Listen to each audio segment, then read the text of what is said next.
and we have here with us Al Reiser. Say that? Yeah. Al Reiser. And where were you born, Al? New Brunswick, New Jersey. And when were you born? November 3rd, 1958. Took you well to forget that. I'm 57, but Close enough. and what's your permanent address? 3438 Norwood Place, Holland, Pennsylvania. And 18966. and this is for my book called Addict, and I'm gonna have your photograph on one page, your face on one side, and then your story on the other. Maybe more than one page. I'm not sure how I've done it yet. And the book's called Addict, and it's actually like a reflection of me, but it's beside the point. What I want is your story of growing up, what you think is important, unique, your spiritual path today, the bizarre shit that happened to you, stuff that you think applies to addiction, and something, because the normal world, what someone else might get hope from. Like I always knew there was no hope for me. There's no clean out. There's no hope. There's no way out. So hopefully this is like another way of your little piece in the whole puzzle that some other addict might read and identifies with you. Or the misconceptions about us as addicts being clean addicts, and we're still addicts. You know, just your knowledge from being clean X amount of years. What you think would be important in your page in this book. You gotta realize this book is an art book for the real world. It's not like basic text recovery. So it's basically your experience with life, what happened to you, your spiritual path that you're headed today. Okay. Growing up, I never had a father until about the age of 7 years old, and it was just me and my mom. And my mom, I guess, she did the best that she could to take care of us and work and do all the things that were necessary for our survival. I've come to learn today that, you know, how those things affected me, just not having a father around the house, and until about the age of 7 when my stepfather came into the picture. When he came into the picture, I got real close to him, and I really opened up a lot to him, and he really opened up a lot back to me. And we started developing a good relationship. You know, I would kiss him and I would hug him, and I just felt good about having a man in my life, I guess, for the first time. And he took me fishing, taught me how to throw baseball and stuff like that, stuff that I had needed for a long time. About the age of 9, he, for one reason or another, started to tell me things like, I can't kiss him and hug him anymore because I'm too old for that. And I used to have a bunch of stuffed animals who were kind of like my imaginary friends. And he told me that I needed to get rid of my stuffed animals because I was too old to do that, to have them. And I just kind of felt at that point like our relationship just got cut off. And I've come to learn today that, you know,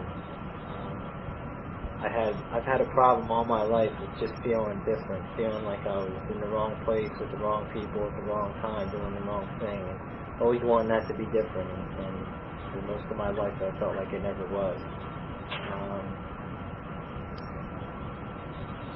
I believe that I have a disease called addiction, and I believe that I've had it all my life.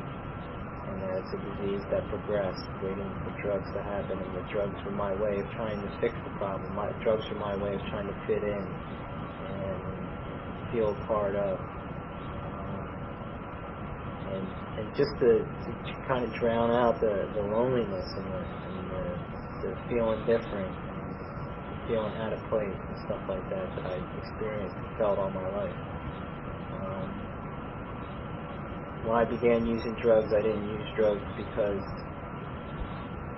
I wanted to use drugs. I used drugs because to be accepted, basically.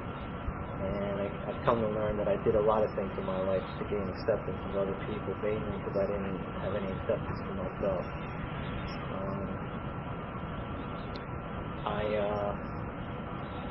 But the experience with my stepfather kind of pointed out to me a lot of fears that I have about trusting other people and developing relationships with other people and friends and sexual relationships and stuff like that. And I kind of believe that, and the more I look at myself today and look at where I've been and where I'm going, and the more I come to realize that a lot of what I do and a lot of what I think and a lot of what I feel is controlled by fear. Even still today, not so much today as it was, back then, but even still today. I was scared of living, I was scared of dying, I was scared of just about everything. I was scared of other people. Just felt pretty much hopeless. I used drugs for 6 years. It started out on weekends, and before I knew it, the weekend was starting on Thursday night and ended on Monday night. And then the weekend was starting on Wednesday night and ending on Tuesday night. And as time went on, you've already been developing, huh?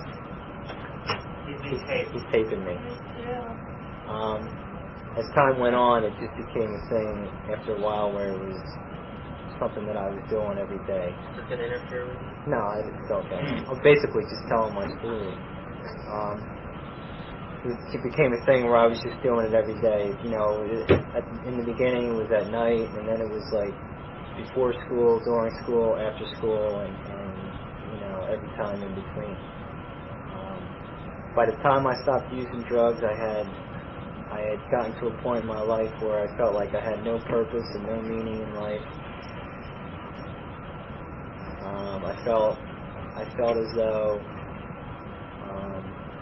I was 20 years old, and I felt as though my life was over. I felt like killing myself on a daily basis. Just never had the guts to carry it out. I would use drugs and then think to myself, why do I keep doing this? I didn't even want to do it anymore. And so I would use drugs and think to myself, why am I continuing to do this? I don't even want to do this anymore. And then my next thought would be, where am I going to get my next drug from? And again, my whole life was centered in fear, in one form or another.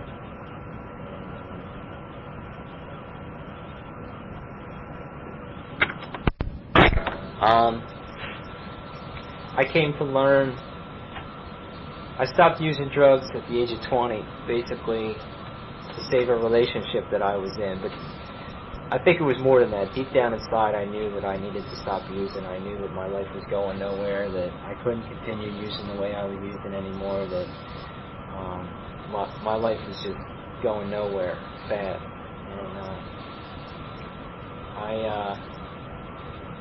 I got involved with the program for recovering addicts, and I started to hear people talk about things that I had wanted to talk about for a long time, but I felt as though I was the only person who was feeling these things, and it was a part of me just feeling different and feeling apart from and out of place. Because, like talking about feelings and talking about being scared and talking about wanting to kill themselves and how they, just felt different and out of place and stuff like that. And there was something inside me that, when I started to go to these meetings, I started to feel like this is where I belong. That I came to know people who were not using drugs and who were finding a new way of life without using drugs.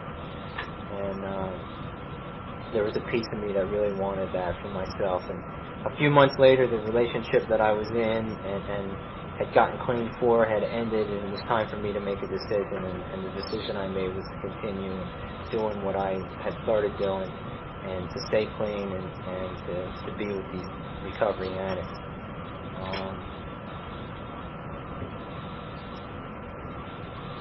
As far as some of the principles of the program are spiritual principles, and some of them involve belief in a higher power. I was raised Catholic, and I went through 12 years of Catholic school, and somewhere along the way I kind of threw out that whole concept. I felt as though it was something that didn't work for me, was never going to work for me. And I guess somewhere about the age of 14 or so, I kind of, just before I started using, I kind of threw that whole idea out the window. And I had trouble with the concept of God in the beginning, because of the old views that I had that I was brought up with. And after a time, I came to realize that the program and this fellowship of recovering addicts was more than just a way of life without using drugs, that I could learn to become the person that deep down inside I've always wanted to be. And the way that I could do that was through the fellowship of recovering addicts, and making new friends who weren't using drugs, and having a program to follow, and trying to follow it to the best of my ability, and especially the 12 steps. Learning to live the 12 steps in my life, and I've come to believe that addiction is a physical, a mental, and a spiritual disease, and that it affects every area of my life. And it's just not connected with my drug use, but it's connected with me, and it is me. I have a disease, and every area of my life is incorporated in that disease.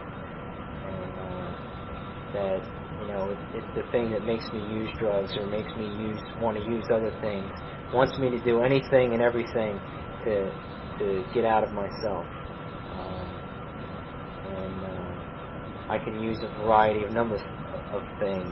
Even today, sometimes I can use other things, anything to get out of myself, anything to not feel, who I am, anything to not be who I am. And but that's where this disease takes me. The physical aspect being compulsion, and continuing to do and seek out these ways of getting out of myself, and the obsession to do that is the mental aspect. The spiritual aspect being total self-centeredness, and coming to realize today that total self-centeredness is incorporated in my defects of character. That's where that self-centeredness comes to play, and coming to learn through doing some writing, and doing a lot of writing, coming to learn about my anger, and about my fear, and about my resentment, and about my jealousy, and about my envy, and pride, and ego, and lust, and greed, and coming to realize that those things are all a natural part of me, and there are also things that actually begin to take over and to run my life. That these defects of character come to run my life. And what this program does is it helps me to not do that. Through first admitting that I'm powerless over my addiction, and that my life is unmanageable. Coming to believe in a power greater than myself that can restore me to sanity, and making the decision to turn my will and my life over to the care of God as I understand Him. And my understanding of God today is much different than it used to be. My understanding of God in the beginning, when I first became involved in the fellowship, was just that it was working. There was a spirit behind what other people were doing, and that it was working for them, and that maybe it could work for me too. And my concept has grown today, and I've come to believe in a God that's a spirit or a force that is behind everything and anything. That it's a part of every person, and it's a part of life, that it's a part of everything. And coming to believe that spirit, or that force, or God, or however you want to put it, helps me in my life, and helps me to be rid of my defects of character and be rid of that obsession and that compulsion to constantly want to get out of myself and do things to get out of myself. And to help me with my defects of character, so that I can learn to grow and I can become the person that I, deep down inside, that I really want to be today. And stop sabotaging my life and stop sabotaging my relationships with other people. And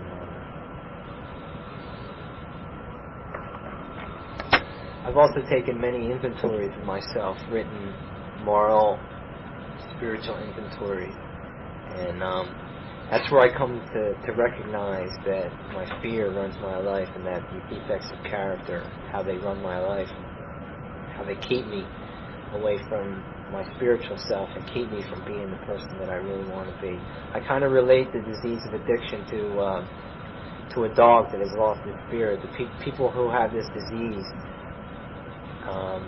kind of like if you beat a dog every day, day after day for a long time, after a while it cowers around and it has its tail between its legs, and every time anyone makes a sudden move around it, it scutters away, and I feel like this disease does this to addicts, and that what work in this program does is help us to regain that spirit, help us to, it's an awakening of that spirit inside of us, and helping us to learn to live, basically, because I really believe that before I made it to this fellowship, I didn't have the first fucking clue about how to live, and that this is where I've learned how to live. This is where I've learned how to start to become, the person that I want to be today. And I also realize at the same time that I have a real long way to go as far as that's concerned. I've come to learn about the lack of trust and the fear that I have in relationships with other people, and how I really want more out of life, but this disease just kind of like comes in and permeates everything that I do. Tries to break down everything that I try to do for myself, and tries to break down, keep me from being the person that I want to be.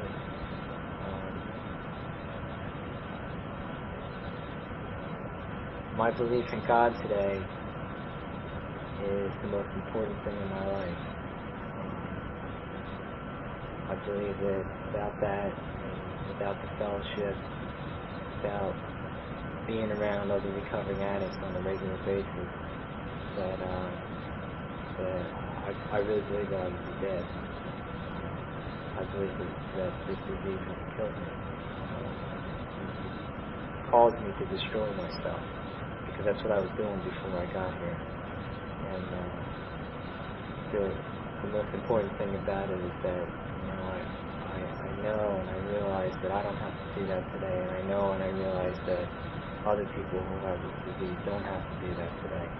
That there is a way out, that there is a better way of life, to choose to live that.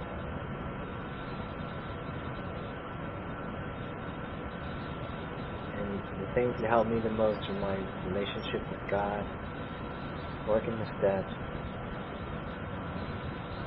having people in my life who believe in me and want to help me in my recovery,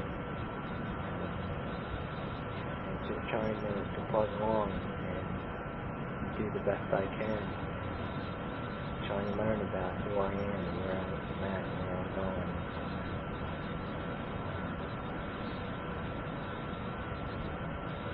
That my life is pretty good today. It's not perfect.